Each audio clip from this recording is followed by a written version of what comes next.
Dear traders and investors, good evening and welcome to the channel of NextGen Academy. अब आज हम लोग SBI के शेयर को देखेंगे और उसके प्राइस एक्शन को समझने का कोशिश करेंगे।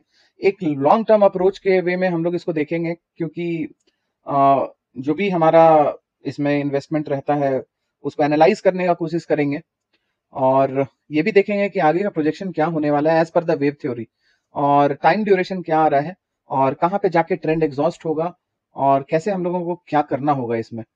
तो एक डिस्क्लेमर मैं पहले बता देता हूँ, we are not a SEBI registered advisors, so this is not any financial advice. ये कोई फाइनेंशियल एडवाइस नहीं है, सिर्फ एजुकेशनल पर्पस के लिए ये वीडियो है। आप इससे सीख समझ सकते हो, देख सकते हो। अगर कुछ बाई सेल करना है तो you have to approach your investment agencies जो कि सेबी रजिस्टर्ड होते हैं। तो चलिए स्टार्ट करते हैं इस वीडियो को और देखते हैं कि वेव थ्योरी के हिसाब से चीजें किस तरीके से चल रही हैं। तो मैं थोड़ा सा पहले होमवर्क करके रखा हूं आपके लिए। देखो, बड़े टाइम फ्रेम में जब हम लोग जा रहे हैं ना, बड़े टाइम फ्रेम में मतलब वीकली में अगर चलते हैं, देखो वीकली में अगर हम लोग जाते हैं तो कुछ ऐसा मेरे को दिख रहा है। एक वेव जो अनफोल्ड हुआ है ये आपका 1 2 3, ये कहीं 4 और ये कहीं 5, ऐसा प्रोजेक्शन दिख रहा है बड़े टाइम फ्रेम में।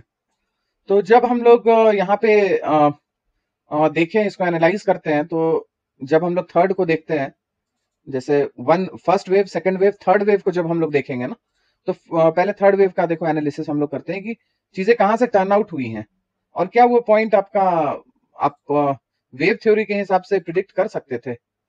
तो उसके लिए हम लोग यहाँ पे एक एक्सटेंशन का यूज करेंगे, एक्सटेंशन टूल का। और हम लोग यहाँ पे देखते हैं ना, तो प्राइस कहीं आपका 100% के जोन से रिजेक्शन लिया। जब ये 100% का जोन टूटा, मतलब तो एक अच्छा शार्प मोमेंटम आया और ये 138.2% हिट नहीं कर पाया है प्राइस। तो देखो, थर्ड वेव का जो मिनिमम टारगेट होता है ना, minimum target of a third wave is 61.8% and what is the ideal target of third wave is 100%। ठीक है, तो जब हमारा थर्ड वेव का टारगेट 100% को अचीव हुआ, तो ये एक कंप्लीशन ऑफ थर्ड वेव मानेंगे हम लोग। और जब हम लोग ट्रेंड लाइन का भी थ्योरी लगा रहे हैं, तब भी हम लोग अगर छोटे टाइम फ्रेम में इस थ्योरी को लगाते हैं, ट्रेंड लाइन के थ्योरी को, तो आप देखोगे इधर कहीं, जैसे यहां से आप ऐसे लगाओगे ना, ये तो भी आप देख रहे हो जब ये ट्रेंड लाइन ब्रेक किया ना, तो आपको समझ जाना चाहिए था कि ये ट्रेंड आपका एग्जॉस्टेड है। ठीक है, अब मैं आपको और इसमें लेके चलता हूं, अभी रिसेंट में क्या चल रहा है उसके हिसाब से मैं आपको दिखाता हूं कि इसका काउंटिंग कैसे होगा। देखो, ये आपका थर्ड वेव हम लोग मान के चल रहे हैं कि यहाँ पे अभी एग्जॉस्ट हो चुका है। ठीक है, तो जब हम लोग इसका इंटरनल काउंट देखेंगे ना, देखो ये 3 का 3 आपका ऐसे कुछ चल रहा था, ये आपका 0 1 2, ये कहीं 3, ठीक है, ये कहीं 4 में आया है और ये कहीं 5 में जा रहा है, जहां पे आपका ये मेजर थर्ड खत्म हो जाएगा। ठीक है ना, तो अभी हम लोग देखते हैं कि किस तरीके से चीजें यहाँ पे होंगी आगे। तो ये एक फोरकास्ट है, एक प्रोजेक्शन है, जिससे हम लोग समझने का कोशिश कर सकते हैं कि हाँ, आगे किस तरीके से हम लोग इसको रीड करेंगे। तो मैं यहाँ पे कुछ मार्किंग आपके लिए करके रखा हूँ। देखो, जो पहला हमारा फॉल आया ना, वो एबीसी के नेचर में था। ठीक है, मैं मान के चल रहा हूँ कि आपका ये वेव जो है ए बी सी यहाँ पे कंप्लीट हो गया। आप देख पा रहे होगे, ये ए, ये बी और सी का एग्जॉर्शन यहाँ पे हो चुका है। ठीक है, तो जब एबीसी एग्जॉस्ट हुआ लेकिन फिर भी ये डाउन ट्रेंड में चलता रहा, तो that means it is a double correction. बात समझ रहे हो? तो डबल करेक्शन में हमारा जो वाई लेग बना ना, ये वाई को जब हम लोग मेजर करेंगे ना, देखो ये वाई को जब हम लोग मेजर करेंगे यहां से, तो आपको मैं दिखाता हूं कि इसका टारगेट, इतना सुंदर टारगेट, देखो ये भी 100% है आपका। तो जब भी 100% का एरिया हिट होता है ना, वो एक बहुत बड़ा और बहुत अच्छा क्राइटेरिया होता है रूल ऑफ इक्वालिटी का। मैं यहां पे लिख देता हूं आपको,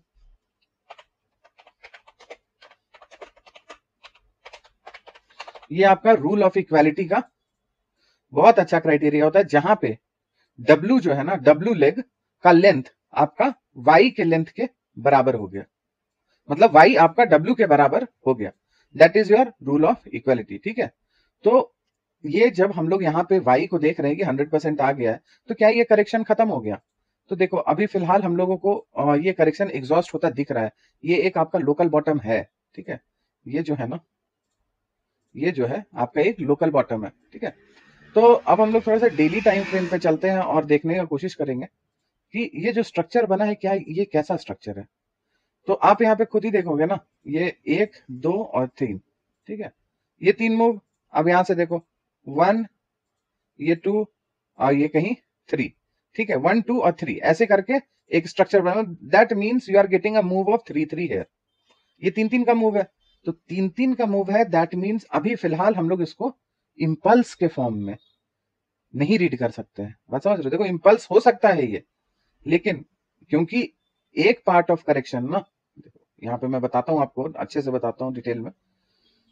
ये एक part of correction W X Y के फॉर्म में खत्म हो चुका है, और ये जो पार्ट है ना आपका, ये पार्ट, ये अभी मुझे लग रहा है कि ये करेक्टिव इन नेचर है, ठीक है। बात समझ रहे हो?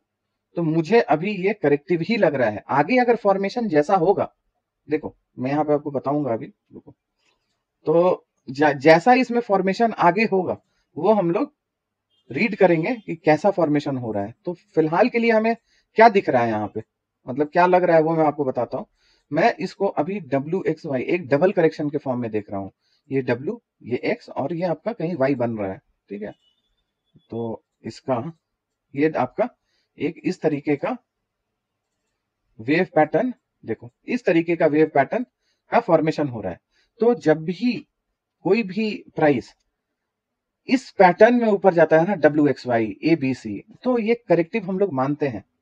और ऐसा R N Elliott, Glenn Neely, जो नियो वेव के फादर हुए, जो भी जितने भी वेव थ्योरी के ये हैं, सब इसको इसी फॉर्म में देखते हैं कि ये करेक्टिव इन नेचर है।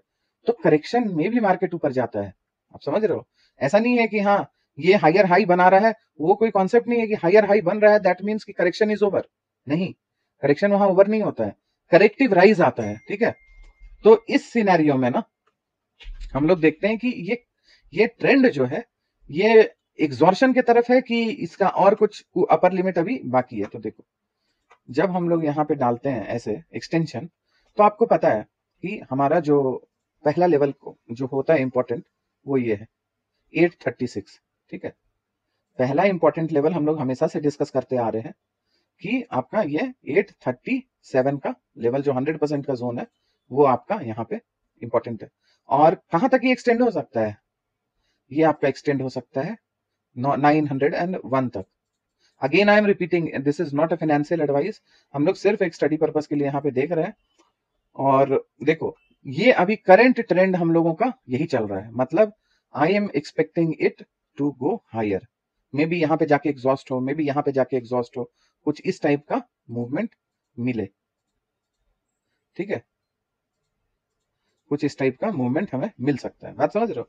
या फिर ये उतना रिट्रेस करे भी ना शायद, क्योंकि वाई है ना, ये शायद उतना रिट्रेस करे भी ना, इस फॉर्म में चला जाए। बात समझ रहे हो? तो these are the two critical zones, 836 और 901। और ये ट्रेंड खराब कब होगा पता है? ये ट्रेंड आपका खराब होगा जब 38.2 का लेवल ब्रेक एंड क्लोज हो जाएगा ना।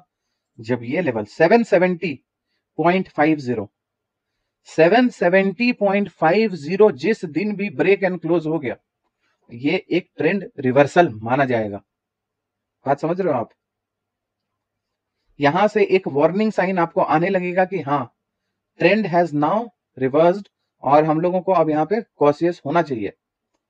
मतलब जो भी इधर इधर पोजीशंस होंगे वो स्क्वायर ऑफ होना स्टार्ट हो जाएगा यहाँ पे, अगर ये ब्रेक एंड क्लोज हो गया तो बॉटम से इसने मूव भी बहुत अच्छा दिया है। देखो बॉटम से अगर हम लोग देखते हैं तो करीबन 17-18% का मूव है, और इंडियन स्टॉक मार्केट के लिए इट्स क्वाइट एनफ, राइट। तो आगे का अगर हम लोग इसमें देखें तो यहाँ से आपको अगर 100% देखते हैं तो 4-4.5%, और अगर इसका मैक्सिमम लेंथ स्ट्रेच देखते हैं 901 का, तो वो है करीबन 12-13%। गेटिंग? तो यही ओवरऑल सिनेरियो है जो मुझे यहाँ पे दिख रहा है। मैं ये लगा के छोड़ देता हूँ कि फिर कभी इसको रिवीजन में डालेंगे अगर हम लोग। 770 आपका, और ये 836, और नेक्स्ट लेवल है आपका 901। तो मुझे फिलहाल ये एक करेक्टिव राइज में दिख रहा है। अगर कुछ स्ट्रक्चर में चेंज होता है और हमें पता चलता है कि ये करेक्शन खत्म हो चुका है, देखो ट्रेंड लाइन के थ्योरी के हिसाब से अगर देखा जाए ना, तो ये बोला जा सकता है कि ये एग्जॉर्शन है इस करेक्शन का। बात समझ रहे हो? अगर ट्रेंड लाइन के हिसाब से हम लोग देखते हैं, ट्रेंड लाइन के रूल्स के हिसाब से, तो ये एग्जॉर्शन है, समझ रहे हो? क्योंकि ये डब्ल्यू एक्स वाई यहाँ पे बन के और ये डबल करेक्शन के फॉर्म में आपका वेव फोर्थ जो है ये कंप्लीट हो चुका है। अब एक नया हाई की तरफ मार्केट जा सकता है, और वो इंपल्सिव इन नेचर हो तो ज्यादा बढ़िया है। यहाँ पे इंपल्सिव स्ट्रक्चर बना नहीं है। मैं आपको ये 75 मिनट के टाइम फ्रेम पे भी लेके चलता हूं एक बार, और वहां पे भी देखते हैं। देखो, जब हम लोग यहां भी देख रहे हैं ना, तो ये मुझे इंपल्स नहीं दिख रहा है। ये जो पूरा स्ट्रक्चर आपका है, मैं देख चुका हूं, इसलिए मैं आपको बता रहा हूं। ये मुझे अभी इंपल्स दिख नहीं रहा है, ठीक है? तो मे बी ये बॉटम आगे जाके टूट जाए। ये कोई बहुत अजूबा नहीं होगा कि ये बॉटम टूट जाएगा। बात समझ रहे हो? लेकिन हाँ, अभी नियर फ्यूचर में मुझे नहीं लग रहा है कि अभी कुछ होने वाला है, जब तक ये सब लेवल हिट ना करे या फिर ये टूटे ना। बात समझ रहे हो? तो चीजें इसी तरह दिख रही हैं मुझे, और यहाँ पे थोड़ा सा कॉशियस होने का जरूरत है। तो इस वीडियो को यहीं पे मैं बंद करता हूँ। होप करता हूँ कंटेंट आपको अच्छा लगा होगा। होप करता हूँ कि चीजें समझ में आ रही होंगी कि अप्रोच किस तरीके से लेना होता है। और जो भी हम लोग डिस्कस कर रहे हैं यहाँ पे, ये सिर्फ एक एजुकेशनल पर्पस के लिए है, ठीक है? तो okay then guys, take care, have a nice day, bye bye.